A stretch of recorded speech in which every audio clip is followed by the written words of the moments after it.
হুরদের সঙ্গে জান্নাতীদের বিয়ের ব্যবস্থা করে দিবেন। কোরআনে কারিমে আল্লাহ পাক বলেন, মুত্তাকিইনা আলা সুরুরিন মাসফুফাতিন ওয়া যাওয়াজনাহুম বিহুরিন ঈন। সামনাসামনি ভাবে সাজানো সারি সারি আসন সমূহের উপর তারা ঠেস লাগায় বসে থাকবে, আর আল্লাহ রাব্বুল আলামিন হুরদের সাথে জান্নাতীদের বিয়ের ব্যবস্থা করে দিবেন। যেসব হুরের সঙ্গে বিয়ে হবে তাদের আল্লাহ পাক বিবরণ দিচ্ছেন কি রকম হবে তারা। লাম ইয়াতমিসহুন্না ইনসুন ওয়ালা জান, এর পূর্বে জিন এবং ইনসান এদেরকে কেউ স্পর্শ করে নাই। কিরকম তারা? কাআন্নাহুন্নাল ইয়াকুতু ওয়াল মারজান, যেমন ঝিনুকের ভিতরে মণিমুক্তা থাকে এইভাবে আল্লাহ পাক তাদেরকে পবিত্র করে রেখে দিয়েছেন। আমার প্রিয় ভাইরা, আল্লাহ রাব্বুল আলামিন কোরআনে কারীমের ভিতরে বলেছেন, ফাবিআইয়ি আলা'i রাব্বিকুমা তুকাদ্দিবান।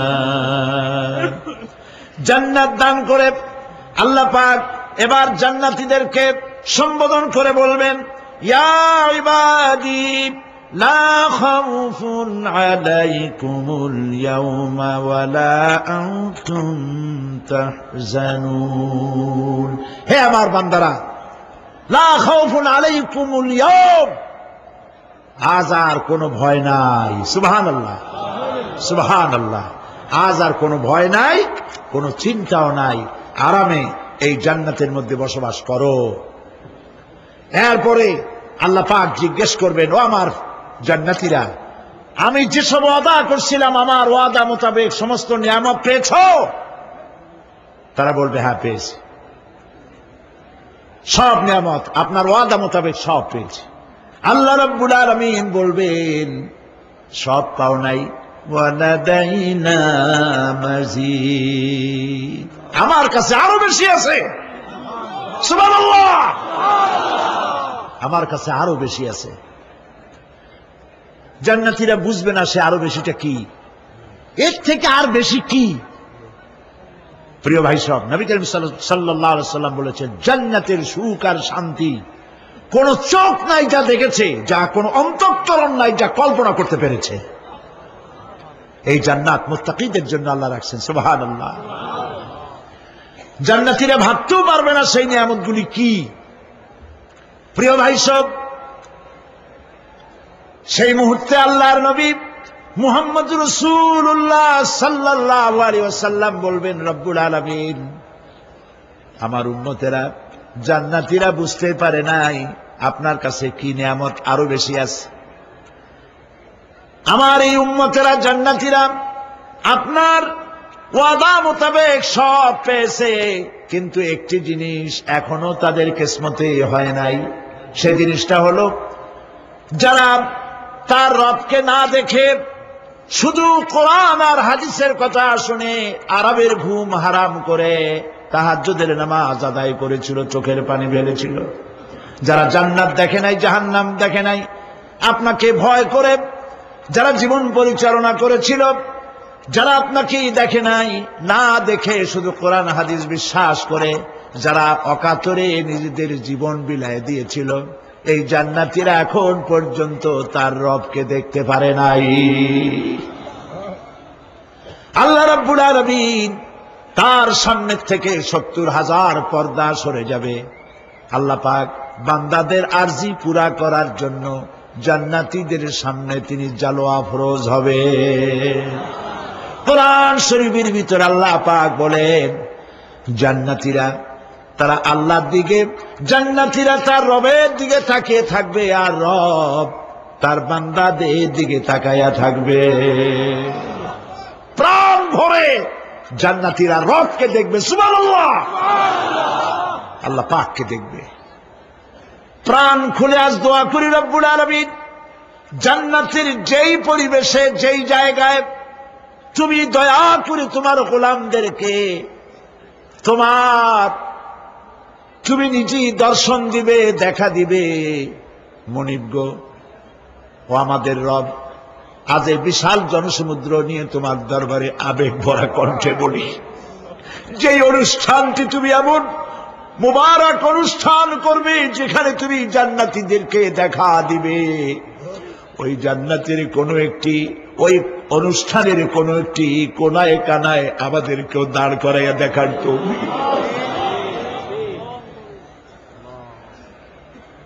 প্রিয় ভাই সব, আল্লাহ রাব্বুল আলামিন মানুষের সামনে এত সব নিয়ামত রেখেছেন, এই জান্নাত দান করবেন।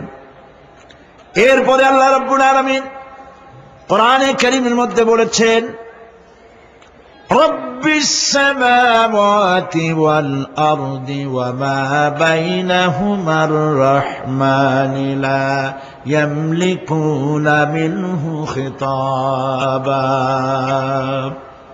এসব পুরস্কার রয়েছে তোমাদের সেই রবের পক্ষ থেকে যিনি আকাশ আর জমিনের মালিক। সুবহানাল্লাহ বলবেন না? যার সামনে কথা বলার ক্ষমতা কারো হবে না। এটি একটি মারাত্মক কথা। কিয়ামতের দিন আল্লাহর দরবারে কেউ কথা বলতে পারবে না আল্লাহর নির্দেশ ছাড়া। একটি আকীদা পরিষ্কার করে নিয়ে যান আপনাদের, সে আকীদাটা এভাবে পরিষ্কার করুন,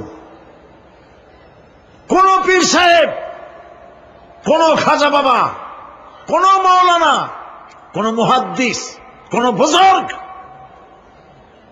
আপনাকে সুপারিশ করতে পারবে না যদি না আল্লাহ পাক তাকে কথা বলার তৌফিক না দেন। মনে থাকবে এটা। আয়াতুল কুরসির ভিতরে আমরা পড়ি, মান যাল্লাযী ইয়াশফাউ ইনদাহু ইল্লা বিইযনিহি।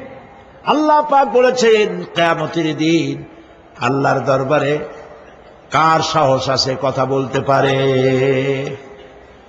মান যাল্লাযী ইয়াশফাউ ইনদাহু ইল্লা বিইযনিহি। আল্লাহর অর্ডার ছাড়া, হুকুম ছাড়া আল্লাহর সামনে কথা বলার সেদিন কেউ থাকবে না। সুবহানাল্লাহ। কেউ কথা বলতে পারবে না।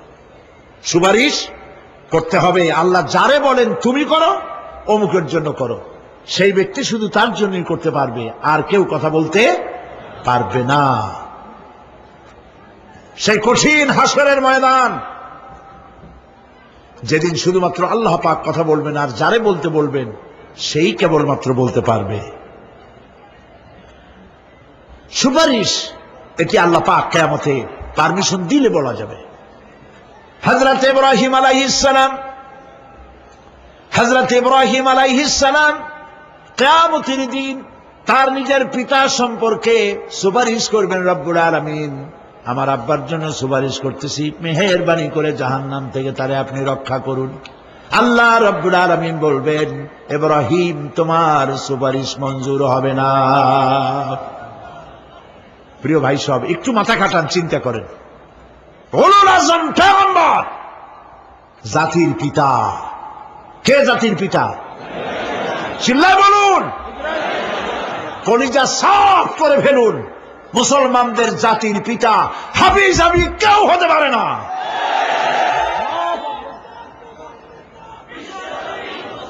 মিল্লাতা আবিকুম ইব্রাহিম। ইব্রাহিম আলাইহিস সালাম এই মিল্লাতের পিতা। সুবহানাল্লাহ। হযরত ইব্রাহিম আলাইহিস সালাম কিয়ামতের দিন বলবেন, আল্লাহ আমার আব্বার জন্য সুপারিশ করছি। আল্লাহ পাক বলবেন মঞ্জুর হবে না। আজর তোমার পিতা হতে পারে, কিন্তু আমার খলিলকে আগুনে ফেলার জন্য নমরুদকে সে সহযোগিতা করেছে, আমি তোমার পিতাকে ক্ষমা করব না। নবী করিম সাল্লাল্লাহু আলাইহি সাল্লামকে সাহাবায়ে কেরাম জিজ্ঞেস করেছেন, হে রাসূল আপনার আব্বা এবং আম্মার অবস্থা কি হবে?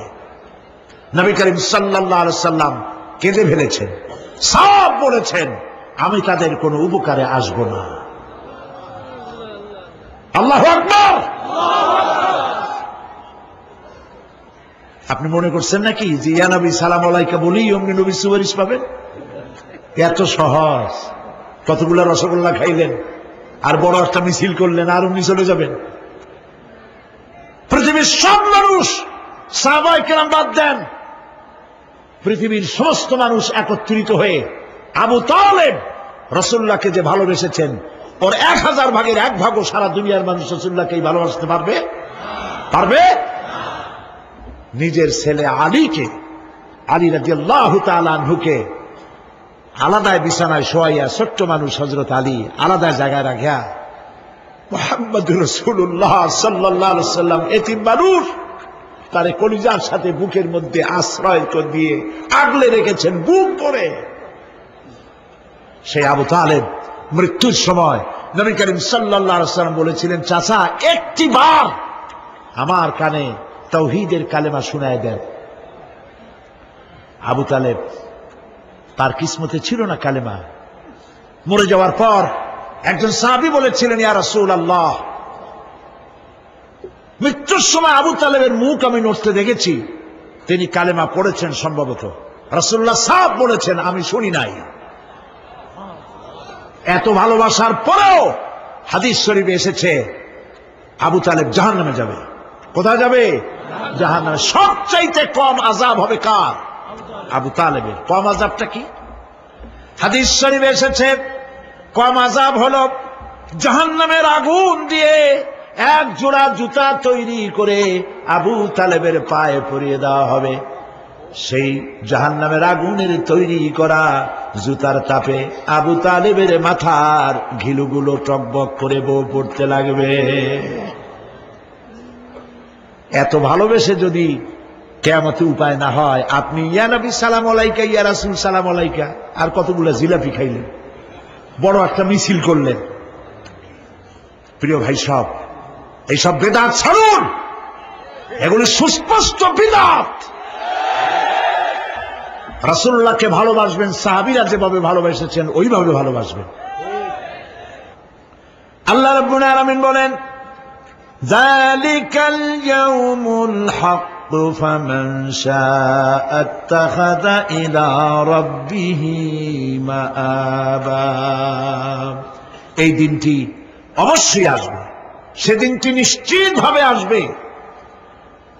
আর এখন যার ইচ্ছা সে তার রবের দিকে অগ্রসর হোক।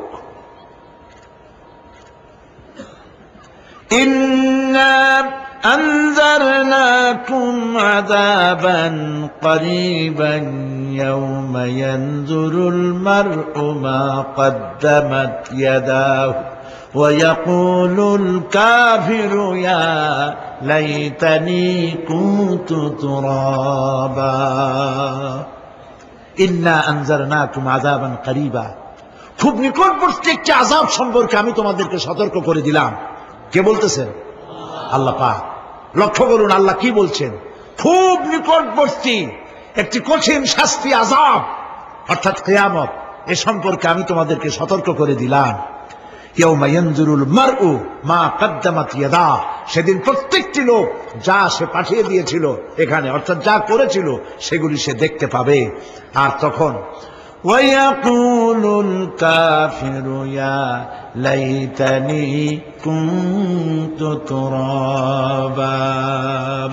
সেই কিয়ামতের ময়দানে অবস্থা দেখে কাফেররা বলবে, আহারে মানুষ না হইয়া যদি মাটি হইয়া যেতাম, যদি মাটি হতাম, যদি মানুষ না হয়ে না জন্মতাম, আজ এই হাসরের ময়দানে এইখানে এই বিচারের মুখোমুখি হতাম না, মাটি হইলে বরং অনেক ভালো হতো। এই পৃথিবীতে আমরা এসেছি, চলে যাব, যাওয়ার আগে এই কোরআন একটি বিশাল জনগোষ্ঠী এমন বানাতে চেয়েছে যে জনগোষ্ঠী এই কোরআন দিয়ে একটি বিশাল সমাজ গড়বে, রাষ্ট্র গড়বে, এমন রাষ্ট্র গড়বে যেই রাষ্ট্রে দুঃখ থাকবে না, অশান্তি থাকবে না, যেখানে সুখ থাকবে, সমৃদ্ধি থাকবে, আর কিয়ামতের দিন আল্লাহর জান্নাতে তারা চলে যাবে। তেমন একটি সমাজকে আমরা চাই। সবাই বলেন, সেরকম একটি সমাজকে আমরা চাই। প্রিয় ভাই সব, কিয়ামতের দিন আমরা যেতে চাই জান্নাতে। কোথায় যেতে চাই বলেন? জোরে বলেন। এই জান্নাতে যাওয়ার জন্য দুইটা কাজ করতে হবে। কয়টা কাজ?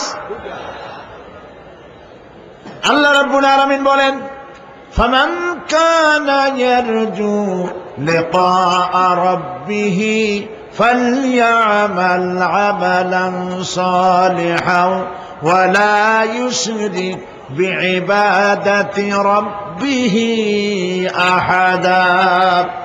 আল্লাহ পাক বলেন, যে বাজারা আমার সঙ্গে দেখা করতে চায় কিয়ামতে, দুইটা কাজ করা লাগবে। বলেন কয়টা কাজ? একটা হলো নেক আমল। কি আমল বলেন? নেক আমল। নেক আমল কারে বলে? নেক আমল করতে হলে আবার দুইটা শর্ত লাগে।